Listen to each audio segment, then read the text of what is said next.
À ce moment-là, j'étais comme, j'ai-tu encore le goût de jouer au Xbox ou je préfère suivre un scammer? Tous tes profils en mode public. Tu veux être vu, entendu, connu. Eh bien, s'il n'y a que ça pour te faire plaisir. Les pirates ont pénétré et détruit les systèmes informatiques de nombreuses entreprises en introduisant plusieurs virus. C'est pas un virus, c'est pire, c'est un ver. Wow, accrochez-vous, l'émission commence. 4, 3, 2... Ces conneries, c'est ma carte. Cette semaine à l'épisode, tu me fraudes, je te hack.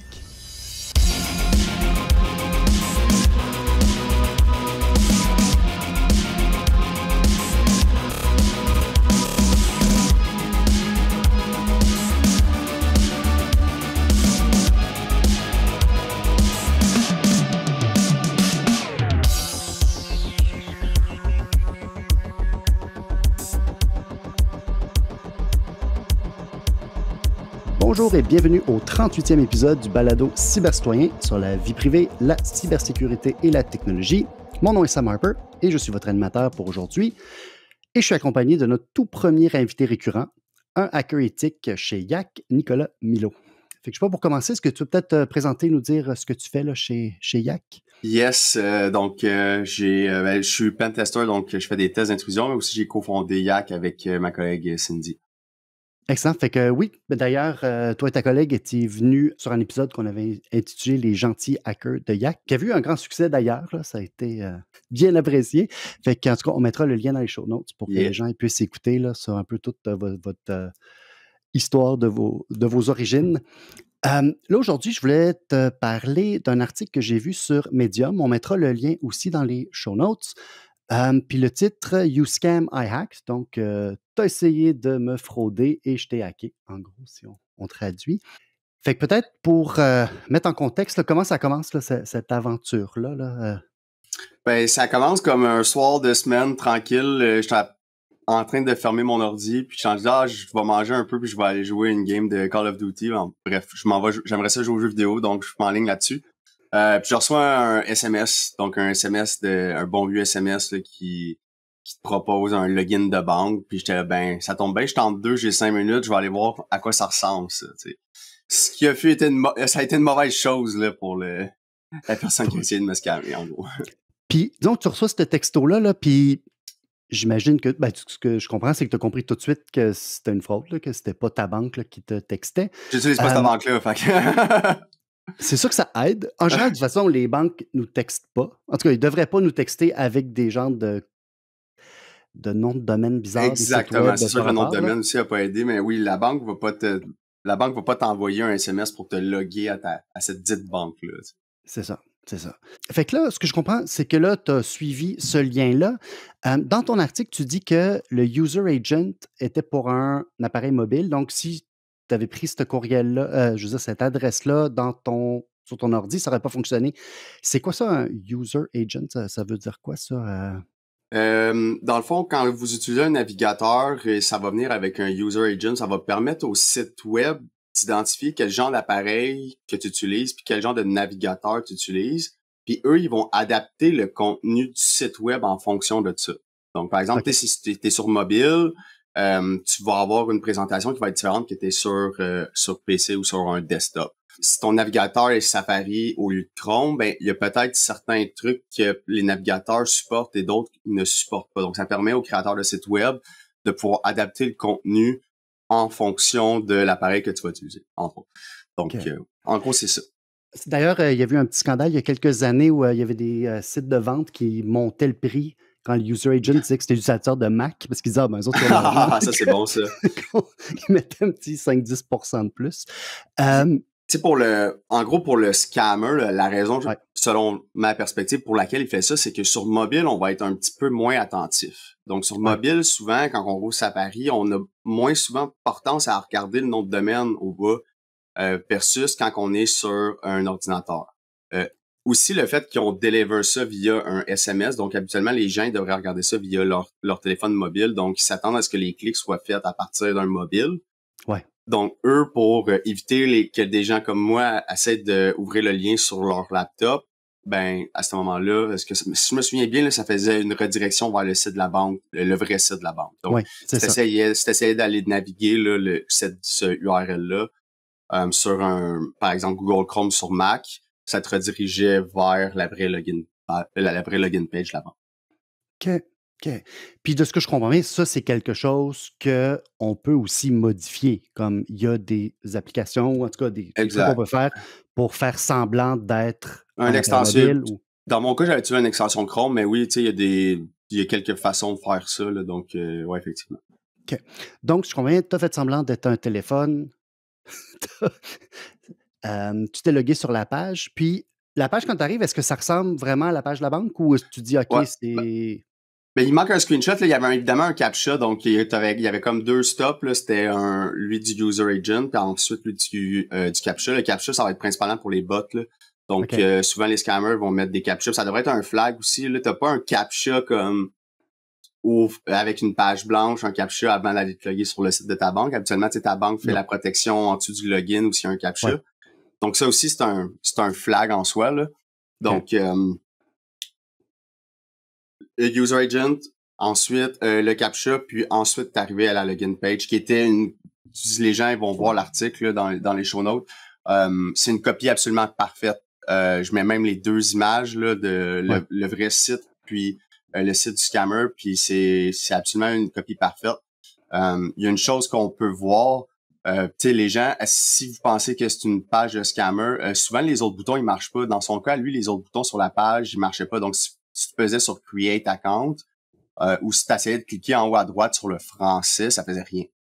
OK. Donc, il n'y avait aucune action. Donc la seule action qu'il pouvait avoir, même chose pour le Forgot Password, vraiment la seule chose qui fonctionnait, c'était le sign in. OK. OK, c'est ça. Mais visuellement, là, si on fait le jeu des 7 erreurs, on n'en trouve pas. La seule chose, c'est que la seule chose qui fonctionne sur le site du fraudeur, c'est que tu peux te loguer dessus. Ouais, tu sais, si on fait un petit recap pour les gens, tu sais, ce qu'ils veulent voir, hey, comment je peux ne pas me faire attraper par ça. Si on repart du début, premièrement, le nom de domaine était vraiment mauvais. Okay? Donc, le nom de domaine, évidemment, mais tu sais, dans d'autres situations, il peut être vraiment bon. Donc, le nom de domaine, évidemment, était un premier cue sur que c'était un scam. Donc, c'était comme online BNC. Je me souviens plus exactement du domaine, mais tu sais, c'était un 0 au lieu du O. Tu sais, il y avait comme plein de flags. Il y a aussi le preview du SMS. Donc, si les gens regardent dans l'article le screenshot de la messagerie, le preview est en français. Ouais. Donc, moi, je suis un utilisateur français, donc ce qui est correct. Cependant, quand tu cliques dessus, tu arrives sur une page qui est en anglais. Donc, c'est un flag. Donc, outre le domaine, on a ça qui était français-anglais, puis ensuite, on arrive sur le site, puis il n'y a aucun bouton qui est cliquable. Donc, les boutons sont là juste par apparence, mais aucun bouton est cliquable. Donc, à peu près, on est à 3 red flags que les gens devraient pouvoir réutiliser dans leur day-to-day. Là. Donc, c'est vraiment des bons... Tu voyais des mismatchs dans la langue, des fautes de frappe. C'est ça. Tu remarques des choses qui sont pas là habituellement quand tu utilises cette application-là ou que tu logs sur ton site. Là.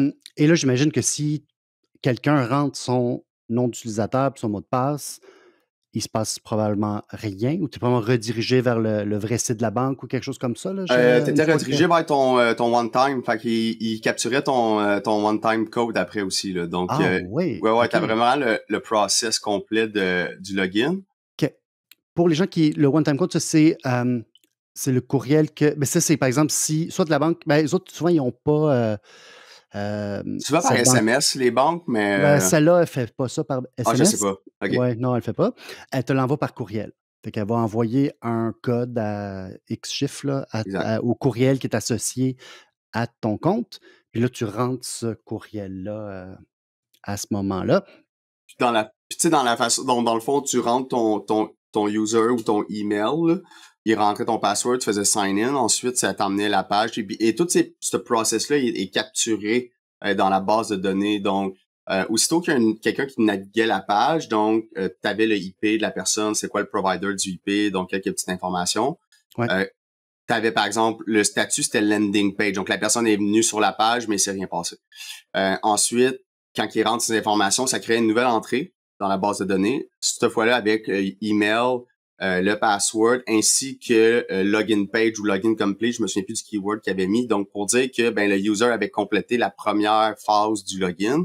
OK. Et ensuite, tu vas avoir une troisième entrée une fois avec le one-time, le code souvent 6 chiffres qui a été envoyé dans le courriel. À ce moment-là, tu avais un autre statut j'ai oublié le nom, mais sûrement complete, quelque chose du genre. En même temps, souvent, cet autre code-là, lui, il a une durée de vie. Là. Après Exact. un certain temps, il est plus valide. Donc, ça veut dire que le fraudeur doit être un peu en direct. Il faut comme qu'il intercepte les gens. Parce que je sais pas, s'il se log 6 heures plus tard, ça se peut que ça fonctionne pas. Là. Exactement. Ça se peut que ça fonctionne pas. Peut-être qu'il était là en direct. Il peut y avoir quelques scénarios à partir de là, mais je pense que le end goal du user aussi, c'est pas juste de te loguer dans sa banque, là. C'est juste de capturer ton password aussi. Donc, je pense que c'est tant mieux s'il se log dedans. Mais ensuite, là, avec ton email et ton password, par exemple, qui a manqué le one-time code, peut-être que la banque a un process là, pour stop, genre, je n'ai plus accès à mon one-time code.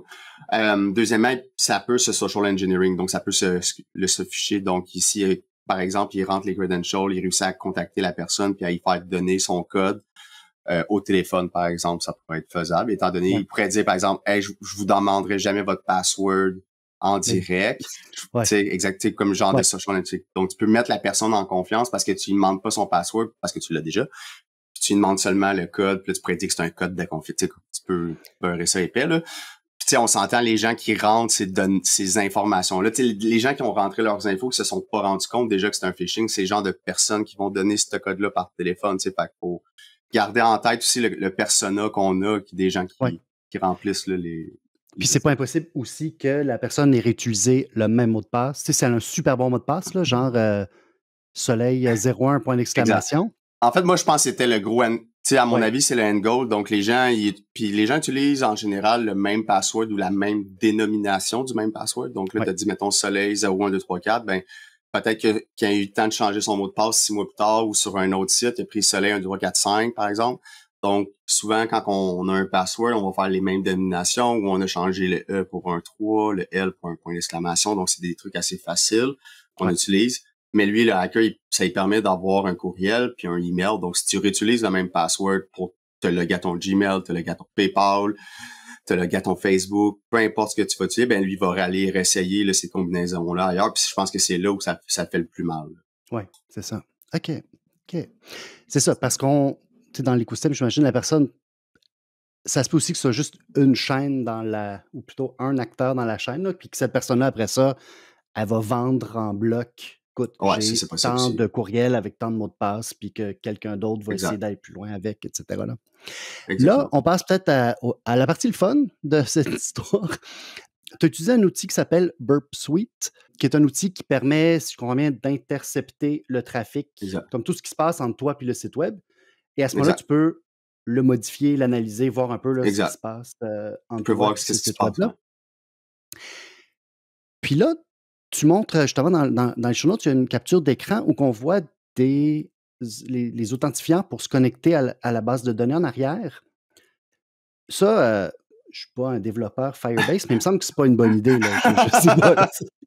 C'est un bon guess. C'est un bon guess, là, ouais, exactement. Donc, pour les gens, Burp Suite est un outil gratuit, il permet de faire un proxy, donc il se met entre toi et les requests, puis toi, tu peux soit rejouer ces requests-là, soit les analyser, soit regarder aussi les autres fichiers qui sont demandés par l'application. Donc, les applications peuvent demander des fichiers CSS pour le styling. Tu sais, ils peuvent demander plein d'autres fichiers. Dans ce cas-là, c'était un fichier JavaScript. Puis, en fait, c'est que le développeur a juste été, le scammer développeur, je sais pas trop comment l'appeler, il a juste été lazy. Donc, c'est juste une mauvaise façon de programmer. Donc, quand on rentrait les informations, ça l'a updaté dans une base de données. Puis lui, au lieu de faire les vérifications côté serveur, faire passer les requêtes sur un serveur, puis ensuite updater sa base de données, il a fait, moi, j'ai pas le goût de ça, donc je vais hard-coder, qu'on dit, donc mettre dans mon client, donc dans le code qui est visible par n'importe quel utilisateur, puis je vais mettre toutes les informations de connexion à ma base de données directement là. Comme ça, j'aurais pas besoin de le faire côté serveur, je vais sauver du temps, etc. Mais le problème avec ça, c'est que tout le monde peut voir les informations de ta base de données. Ouais. un peu un parallèle, c'est comme si tu sais, ton nom d'utilisateur sur Windows, quand tu arrives le matin, c'était ton mot de passe. Tu sais. Parce que tu dis Exact. comme ça, je l'oublierai pas, je vais mettre mon mot de passe comme nom sur mon ordi. C'est juste, je fais un petit aparté, là. Si on reparle de côté serveur, côté client, je sais, ça peut être un peu nébuleux. Donc, du code qui roule côté serveur, c'est quelque chose que l'utilisateur, en théorie, ne voit pas vraiment. Donc, il va pas être en mesure de voir la logique, etc. Donc, c'est là qu'on fait les vérifications quand tu fais de la bonne programmation. Donc, par exemple, quand vous vous loguez sur un site, les vérifications, s'assurer que vous êtes bel et bien l'utilisateur, etc., vont être faites du côté serveur. Ça va être fait côté API. Aussi, les API vont être vérifiés côté serveur. Le client, c'est ce que l'utilisateur voit. Donc, il y en a qui utilisent Chrome comme client. Il y en a qui peuvent utiliser d'autres navigateurs comme client. Basically, quand on dit côté client, c'est le code que l'utilisateur est capable de voir et est capable de modifier. Donc, toute information qui sont côté client est modifiable par l'utilisateur s'il a assez les connaissances ou s'il travaille assez fort pour pouvoir le faire. Oui. C'est ça, puis ça vous prend même pas Burp Suite. Là. D'ailleurs, comme tu dis, il est gratuit, mais tu sais, on peut faire F12 là, dans Firefox Exactement, et Chrome, exactement. puis on va voir un peu tout ce code-là avec les outils développeurs. Puis à ce moment-là, tu peux voir un peu ce que Chrome Exact. ou Firefox décode pour t'afficher la page web. Exact. etc. Dans ce cas-là, c'était visible là, via la console. Tu n'avais pas besoin de Burp Suite. Moi, j'avais ouvert Burp Suite parce que c'est dans mon day-to-day ouvrir Burp Suite. Puis ben, tu as des extensions dans Burp qui te permettent de trouver facilement des clés API. Donc moi, dans le screenshot, il faut porter attention, mais en haut, tu vois Google API Key. Donc, on a comme une extension qui fait juste me faire un petit flash comme hey, on a trouvé des API Key. Donc, moi, je fais juste un peu sauver du temps, par exemple. Là. Donc, j'ai pas besoin de descendre tout, ça m'amène directement à la bonne ligne. Mais effectivement, quelqu'un avait pu faire juste F12, puis ça a été fait. Ouais. OK. Puis c'est quand même fascinant parce qu'on trouve souvent beaucoup de choses. Il y a beaucoup de sites web où il y a beaucoup d'informations de plus dans le code source, là, dans le code que ce qui est affiché à l'écran. Là. Des fois, c'est assez impressionnant ce qu'on peut trouver. Ouais. Les hard-coded API Key côté client, c'était un classique. Mais même juste récemment, je regarde, puis c'est pour mon autre travail, beaucoup de vidéos Rumble, qui est un genre de YouTube pour les choses qui se font censurer sur YouTube. OK. Puis tu vois pas la date. C'est tout le temps comme la vidéo a été mise il y a 3 semaines. Moi, je veux la date, là, je veux savoir quand est-ce que ça a été mis, mais dans le code source, tu as un JSON qui te donne la date exacte, puis l'heure, puis tout ça. Mais fait qu'une fois que tu sais, ben, tu peux le trouver assez facilement, là, la date exacte qui a été mise en ligne. Là. Même si le site web ne te le dit pas officiellement. Donc, fait que là, ce que j'ai bien compris, tu avais finalement les clés pour accéder à sa base de données. Parce que lui, ce qu'il faisait, disons que quelqu'un rentrait son mot de passe, puis son mot de passe, son nom d'utilisateur, ça s'enregistrait dans cette base de données-là. Exactement. Puis là, ce que tu avais trouvé, c'était la clé pour y accéder. Exact. Tu l'avais mis comme accessible à tout le monde. Exactement. Donc, c'est un code JavaScript là, qui poussait directement à la base de données. En théorie, ça aurait dû l'envoyer à un serveur. Le serveur a dû vérifier toute l'information. Ensuite, du serveur, utiliser les accès API pour le mettre dans la base de données. OK. Là, dans ton texte, là, tu parles de 3... c'est comme une aventure dont vous êtes les héros. Là, puis là, tu peux choisir 3 voies. Peux-tu décrire un peu ton processus de pensée? Comme là, tu as accès à ça. Là, j'imagine que tu te dis « Oh boy! » Exact. Exact. À ce moment-là, j'étais comme j'ai-tu encore le goût de jouer au Xbox ou je préfère suivre un scammer. Tu sais, t'es comme Mais là, il y a aussi le fait que quand j'ai vu ça, donc en plus Firebase, que quand tu fais cette erreur-là de laisser public, en plus tu as la facilité de pouvoir rajouter un /.json puis voir tout le data. Fait qu'en plus, je pouvais juste le naviguer directement dans mon browser, donc c'était vraiment le meilleur des mondes. Je pouvais donc accéder à l'information directement là. Puis là, il y avait déjà plusieurs victimes qui avaient donné leur mot de passe en clair. OK. Donc là, je pense que j'en ai commencé pour faire mes tests, j'en ai délité 1 ou 2. Donc, les autres qui ont été comme sauvés tout de suite. Puis après ça, j'ai fait, bon, OK, mettons qu'on passe un peu de temps. Qu'est-ce qu'on peut faire? C'est quoi nos options ici? Donc, première option, ben, c'est de déliter les informations des gens qui ont rentré leur password.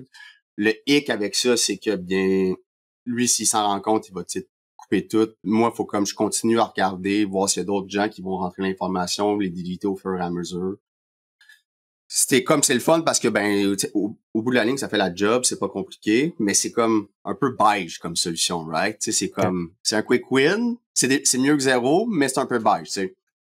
Après ça, la deuxième option, c'est de créer le plus gros bill Google Cloud. Donc, la personne utilisait Firebase. Pour les gens qui savent pas, Firebase, c'est une base de données qui a été faite par Google. Donc, pour avoir une Firebase, il faut que tu ailles sur Google Cloud Platform, tu te crées.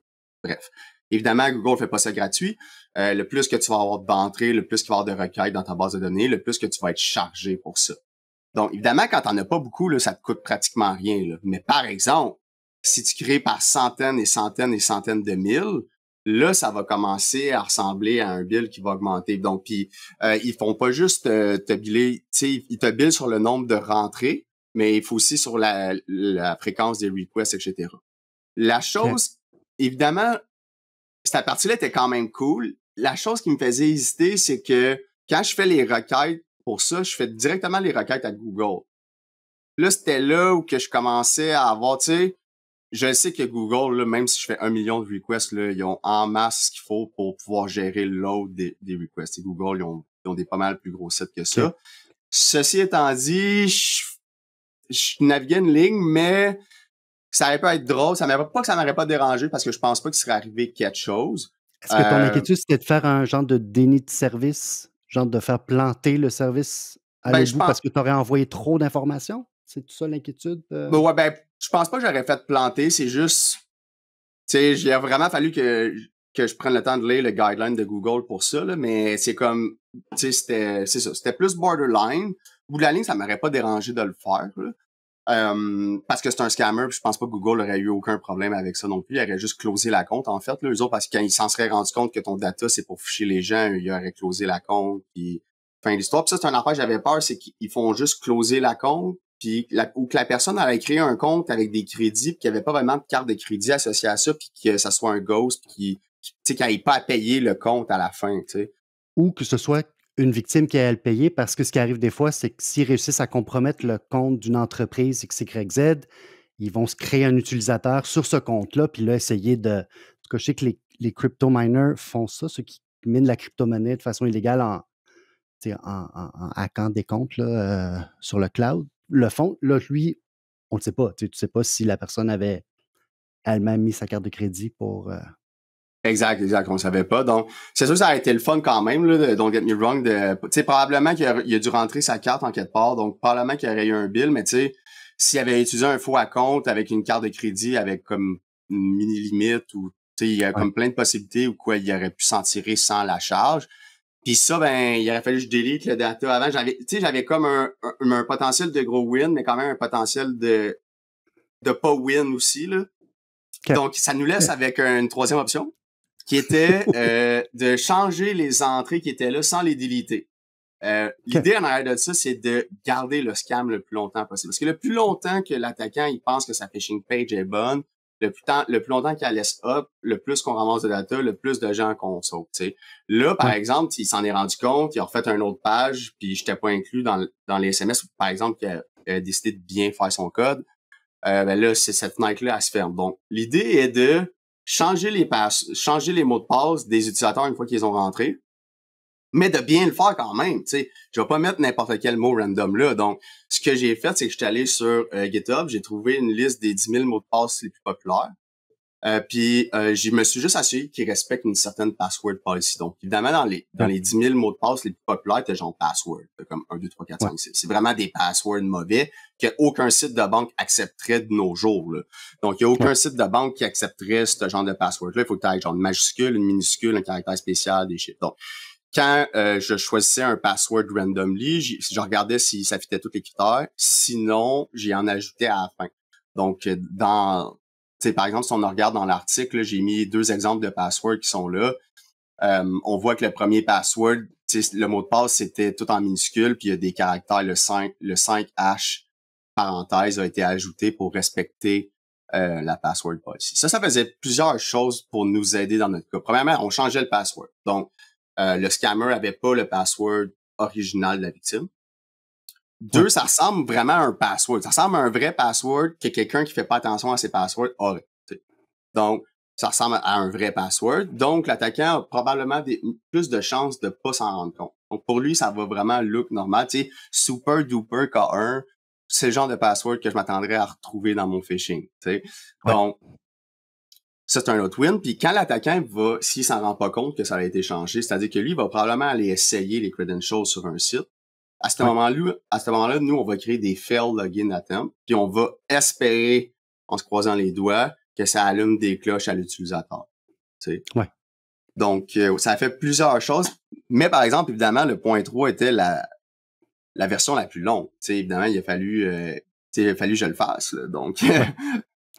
Puis ça, est-ce que c'était, comme tu as fait un script, est-ce que ça faisait juste changer genre les 30 personnes qui avaient déjà été attrapées ou tu étais en mesure de aussi les 30 prochaines ou celles après toi? C'est quelque chose qui était automatisé ou je l'ai automatisé à la fin, donc j'ai juste fait une tâche là, qui pouvait rouler le script là, automatiquement.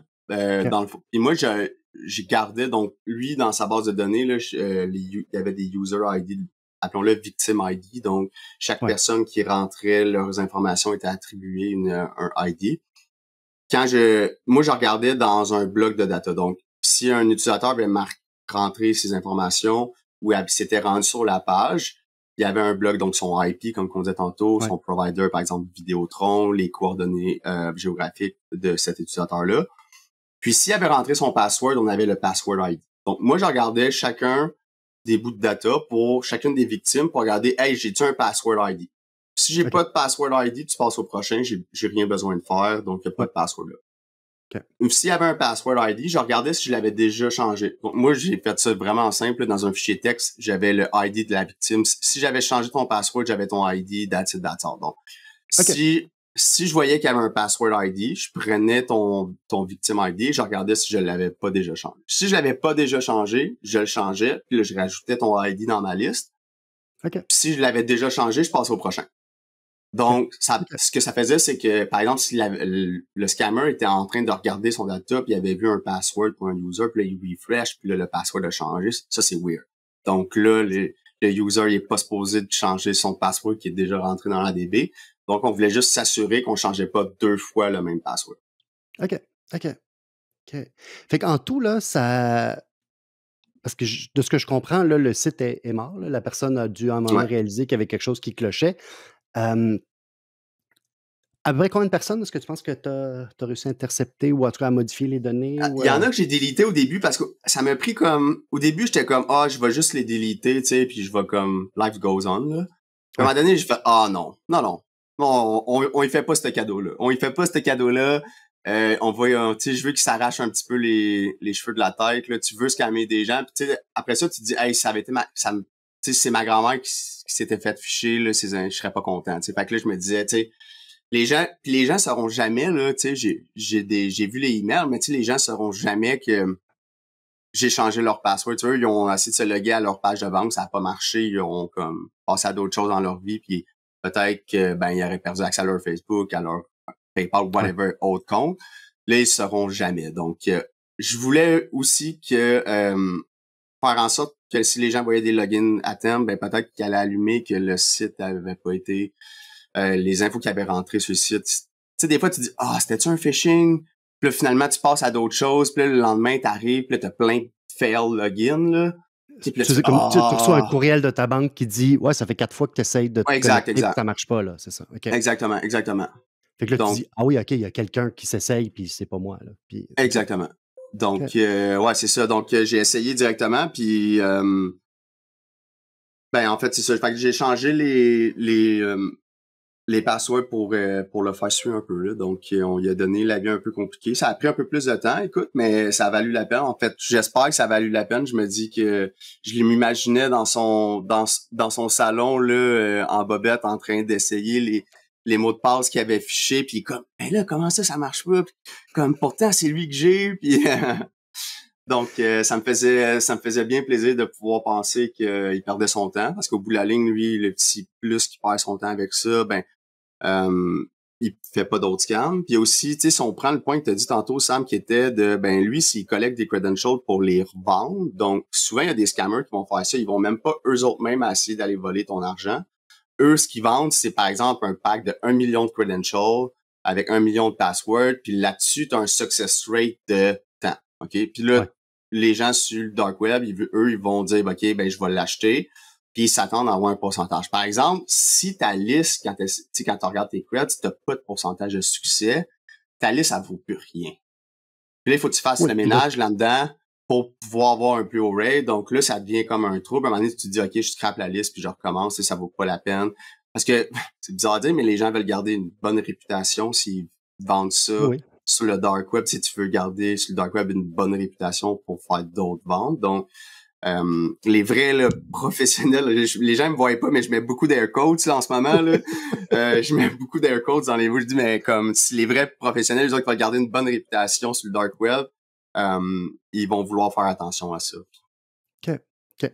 Donc, ce qu'on espère, c'est que la personne ait pris ces mauvais mots de passe-là, a sali son nom, puis là, plus personne veut faire affaire avec parce qu'ils disent, toi, tu m'as vendu des mots de passe Là, bidons. ça serait le best. Ça serait le Excellent. best, mais au bout de la ligne, c'était vrai ça. C'était l'important, c'est qu'on a peut-être sauvé la grand-mère de quelqu'un ou des victimes. Ou tu sais, au bout de la ligne, est-ce que tu sais, même j'ai changé, mettons, plus ou moins 20 passwords, là, même si ça avait été un qui avait pas de tout effet, là, qui avait Ouais. vraiment pu se loguer dans sa banque, là, tu sais, juste c'est un au bout de la ligne, là, c'est quand même un gros win, tu sais, si on empêchait un Oui. transfert de 10, 15 000 piastres, ben, Ah oui. Non, non, c'est clairement. Je me demandais au niveau, puis là, je sais que c'est 2 choses différentes, mais je vais quand même le mettre dans la même question. Au niveau légal et éthique, tu sais, comme en général, hacker des choses pour lesquelles on n'a pas la permission de les hacker, c'est pas quelque chose qu'on recommande aux gens de faire, à moins que tu aies envie d'avoir, des gens qui c'est des cognent à ta problèmes, porte. ouais. Dans ce que je vois, tu sais, dans ce que tu as fait, il y a quand même eu un souci de pas faire d'actions destructrices, dans le sens que, tu sais, l'infrastructure de Google a pas été affectée, Non. c'est ça, je sais pas. Est-ce que c'était quelque chose qui te Tu sais, mettons que ça, c'était pas un site de scam, là. Mettons que c'était une startup qui avait fait une nouvelle app et qui avait hard-codé dans le client leur accès Firebase. Le vrai move à faire, c'est de leur écrire. Tu sais. Le vrai move à faire, ouais, c'est de les aviser, hey, vous avez hard-codé les trucs tu sais, on peut voir toute le data que vous avez. Tu sais. Donc, ça serait le vrai move à faire dans un point de vue éthique. Google, il gère des millions et des millions de requests. Là, je sais pas c'est quoi le flow. Là, je suis c'est Googlable de voir le genre de trafic, le genre de trafic que Google est capable de prendre. Donc, pour Google, là, ils s'en sont pas aperçus. Puis, ils gèrent sûrement des plus gros scams que ça. Donc, puis, ben, je pense qu'au bout de la ligne, tout le monde peut se rallier sur, ben, c'est faire suivre un scammer. Donc, tout le ouais, monde peut se rallier en arrière de ça. Donc, c'est là, évidemment, dans la vraie vie où c'est pas un scammer, c'est pas le genre d'affaire que tu veux faire. De toute façon, ça n'a aucune vraiment valeur, tu sais. C'est comme de modifier le data dans la base de quelqu'un, tu sais. C'est juste, c'est pas cool, là, tu sais. Fait que, non, ça s'applique bien à un scam, ça s'applique mal à d'autres choses, là. Donc, ouais. ouais. Non, les scammers puis le spyware, c'est les 2 pour lesquels je pense que C'est ça, tout le monde peut se rallier comme avec ça, c'est comme ah pas de trouble. Je sais que Google il aurait pas eu de trouble non plus, on fait good job. Thank you. fait que, ben, en tout cas, si on résume là, pour un peu conclure, si je comprends bien, tu sais, le 1, ben, ça rappelle parce que des textos comme ça, on en reçoit des tonnes, là, que ce soit des textos, des courriels, et cetera, là. Fait que je pense que un peu les conseils que tu donnais au début, faire attention, tu sais, lire l'adresse de Mhm. laquelle ça vient. Y a-tu des choses qui sont inhabituelles? Comme par exemple, ta banque qui t'envoie un texto, c'est inhabituel. Puis c'est pour ça aussi que des fois, on se choque quand on voit certaines entreprises ou ministères qui envoient des textos, tu sais, qui ressemblent à des phishing, là. C'est arrivé au Québec Mhm. comme dans la dernière année ou 2, là, où que c'est ça. Fait qu'on Moi, c'est ces des temps-ci, mauvaises Post habitudes, Canada, là. c'est fou, là, le phishing Post Canada que je reçois, là, c'est assez incroyable là, par SMS. Là. Ouais, J'ai un ami ou deux aussi, là. Je sais pas si c'est une vague, là. Mais Post Canada, ces temps-ci, c'est assez fou. Là. Tu sais, le domaine, c'est vraiment la première chose qu'il faut être capable de repérer. Là. Tu sais, vraiment porter attention ouais, au nom de domaine. Parce que les pages vont être. Tu sais, à cette heure, les pages sont super bien faites. First, il y a des outils pour copier les pages, mais à cette heure, avec ouais, tous les outils d'AI, là, recopier des login pages, là, c'est un walk in the park. Là. ouais. C'est vraiment pas compliqué. Donc, vraiment, là, c'est pouvoir spotter là, ces 10 pages-là. Là, donc. OK. Excellent. Est-ce que tu avais un mot de la fin, pour, Ben, je dirais aux gens d'essayer de pas réutiliser le même password parce que, tu sais, dans ce cas-là, par exemple, que tu avais un 2FA, là, si tu avais ton one-time code, tu t'aurais pu t'en sortir, mais si tu réutilises le même password un peu partout, là, ça devient un gros problème, là, le fait que tu utilises le même password partout, parce que là, il faudrait que tu ailles modifier tous les comptes sur lesquels tu utilisais le même password, la même dénomination de password. Moi, c'est ce qui me faisait le plus peur, c'est pas tant le login de la banque, sincèrement. Là. Je me disais que la majorité du monde allait avoir un one-time code, puis ce genre de truc-là. Mais c'était pour tous les autres logins. Moi, c'est ça qui me donnait plus la chienne, c'est que je sais que les gens réutilisent les mêmes passwords. En entreprise, ça fait comme les passwords, c'est un vrai fléau, là. C'est un vrai fléau. Puis je dis pas ça parce que les gens c'est un problème que si tu prends pas le temps d'avoir un password manager, tu vas pas résoudre le problème. Donc, c'est comme faut que tu prennes ce problème-là par les comptes, tu l'attaques pour pouvoir vraiment avoir le contrôle. Mais je sais que les gens utilisent le même password, la même dénomination de password. Fait que ça serait vraiment mon numéro 1, là. Si vous utilisez les mêmes passwords, là, s'il vous plaît, activez le deuxième facteur sur les différents comptes. Que ça soit par SMS. C'est pas l'idéal par SMS ou courriel, mais écoute, c'est mieux que zéro. OK? Moi, j'aime mieux ça que rien. Dans le meilleur des mondes, vous avez un Google Authenticator ou un Microsoft Authenticator qui vous permet d'avoir ce code-là. Mais si vous utilisez le même password partout, assumez-vous, puis allez activer les 2FA, s'il vous plaît. C'est ça. Mais ça, je pense qu'on l'a répété quand même souvent, là. Tu sais, l'idéal, c'est vraiment le gestionnaire de mots de passe. Il y en a des gratuits, il y en a qui coûtent un petit peu. Mais tu sais, ça fait partie, je pense, que du coût de naviguer sur Internet, d'avoir ça. Jusqu'au jour où, à un moment donné, ça devrait être standard dans tous les systèmes d'exploitation. Là, ça devrait venir avec. Là, comme... Ah ben là, Apple, ils sortent ça, le iOS 18, là, tu devrais avoir le gestionnaire. Mais tu sais, si c'est un appareil Android, si tu utilises un PC puis un iPhone, là, ça marchera pas. Il y a aussi le dernier trick que je donnerais, là, si vous êtes pas sûr, allez via la page que vous êtes habitué d'aller. Si vous recevez un email ou un SMS, vous êtes pas sûr, allez vous loguer sur le site de votre banque, j'ai pas de problème avec ça, mais prenez le lien que vous êtes habitué de prendre, allez sur Google, marquez login Desjardins, puis prenez le lien de Desjardins sur leur site pour vous loguer. Cliquez pas sur le lien qui était dans le courriel ou dans le SMS. Si vous êtes pas sûr, c'est correct, je vis bien avec ça. Faites juste pas utiliser le lien qui était dans le message. Ouvre Google, puis va chercher le lien par toi-même ou utilise lui que tu as mis dans tes bookmarks. Oui, c'est ça. Oui, ben, je pense que c'est un très bon... Même, tu reçois un courriel de ta banque qui dit qu'il y a un problème, tu oublies le lien qui est là. Ça devrait en fait être un réflexe, les gens... Tu fais desjardins.whatever, bnc. En tout cas, puis tu fais... Exact. C'est ça, pour justement éviter là, c'est ce genre de problème-là. Là. Excellent, mais un grand merci, Nicolas, d'avoir accepté de nous parler de ça. Puis ça nous permet de parler de fraude, là, puis un peu de sensibiliser sur ce genre de. Merci de l'invitation. On espère que ça l'a aidé 2-3 personnes. Puis ça s'applique à plein d'autres cas, là, donc n'ayez pas peur, là, c'est des trucs que vous pouvez appliquer, que ce soit dans un SMS de phishing, que ce soit dans un courriel, que ce soit de quelconque façon. On va se voir au Hackfest. Donc, pour les gens qui vont être au Hackfest, on va être là. Donc, venez nous dire allô. Oui, ben c'est ça. Moi aussi, je vais être là. Fait que on va se croiser là. Fait que si vous avez le balado, vous pouvez nous aider à le faire connaître en parlant autour de vous, en nous disant bonjour au Hackfest, en nous donnant 5 étoiles sur Apple Podcasts, Spotify et toutes les autres. Surtout, abonnez-vous pour ne rien manquer et on se dit à la prochaine.